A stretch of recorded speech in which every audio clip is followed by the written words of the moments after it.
សួស្តីមិត្តអ្នកស្ដាប់ទាំងអស់គ្នាថ្ងៃនេះយើងនឹងមកស្ដាប់នៅដំណើរជីវិតដ៏រឹងមាំមួយរបស់មនុស្សម្នាក់ដែលជឿជាក់ថាខ្លួនត្រូវពឹងទីពឹងខ្លួនមនុស្សជាច្រើនប្រហែលជាគិតថាបើយើងកើតមកក្នុងគ្រួសារក្រីក្រយើងមានសិទ្ធិនឹងបោះបង់ឬរងចាំជំនួយពីអ្នកដទៃប៉ុន្តែសម្រាប់ខ្ញុំវាមិនមែនបែបនោះទេខ្ញុំនឹកចាំបានថា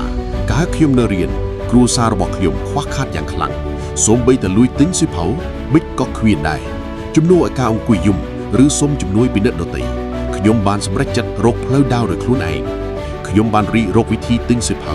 និងប៊ិចយកមកលុបបន្តឲ្យមិត្តរួមថ្នាក់ប្រាក់ចំណេញបន្តិចបន្តួចនោះហើយដែលជួយឲ្យខ្ញុំមានឧបករណ៍រៀនសូត្រនិងបានបន្តក្តីស្រមៃរបស់ខ្ញុំ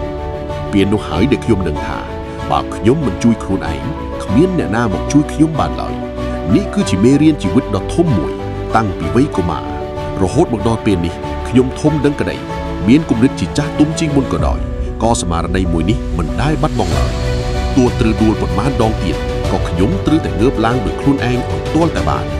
ជីវិតរបស់ខ្ញុំគឺមានតែខ្លួនខ្ញុំផ្ទាល់ទេដែលអាចកំណត់វាបាន